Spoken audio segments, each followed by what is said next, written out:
Well, good morning, Tony Virtue, Virtue and Partners with our regular monthly update, and happy Easter to you all, particularly those of you overseas, those of you in aged care, whatever. We miss you all, and we'll be travelling again later in the year. So for those of you overseas, very much looking forward to seeing you.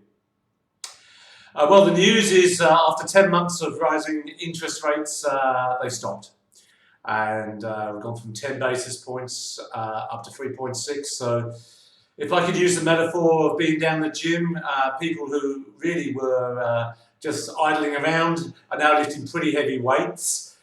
And we're seeing that impact on the community. There's no question that rising interest rates is actually quite destructive in that it sucks money out of an economy. It means that money that could have gone into productive employment is going into paying interest payments.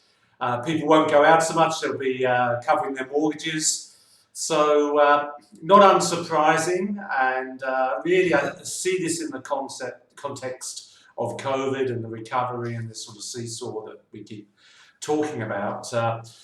Well, from here, probably nothing to happen in interest rates for a few months. And then if I'm to believe the bond markets now, they will actually come down towards the end of the year. Obviously, it's reliant on inflation coming down. You can see from our figures that much of this is supply-based, and lifting interest rates, what the economists call inelastic demand. And what that means, it doesn't really matter how much you lift interest rates, it won't make a lot of difference from here. So really, they need to look at supply-based issues, which I'll talk to next.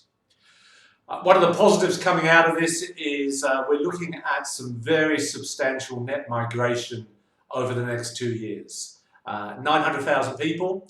That's 3% of our population coming in as new people. Obviously, still got my London accent here. We are built out of people emigrating to Australia with a dream and a vision, and generally they're productive in what they do.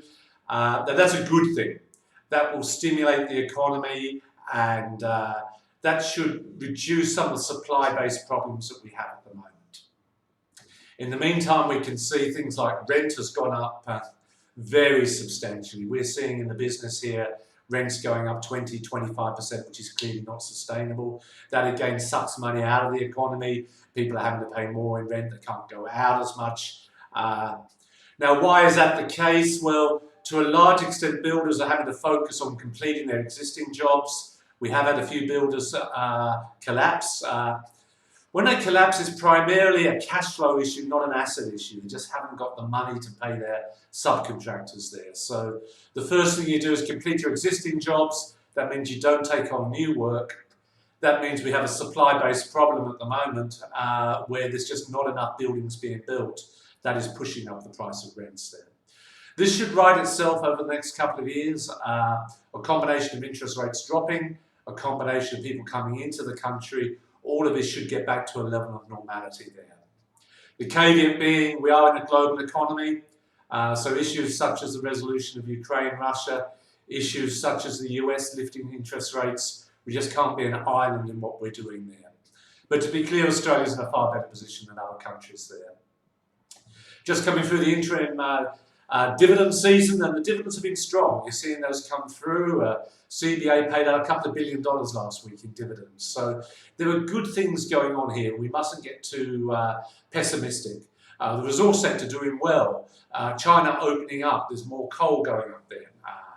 So we should be positive for the future. We're coming now into the federal budget, which will be the next major political event going on.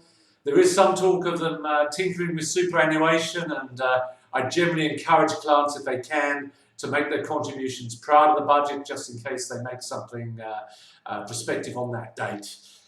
Outside of that, it's busy as normal. As you'd imagine, we're trying to get everybody who's on fixed interest rates onto very good variable rates at the moment on the mortgage side. On the savings side, term deposits look like they're peaking in the high fours. So we want to try and lock some of that money in for clients as best that we can. We appreciate your referrals, and I look forward to seeing you again next month. Tony Virtue, when experience pays.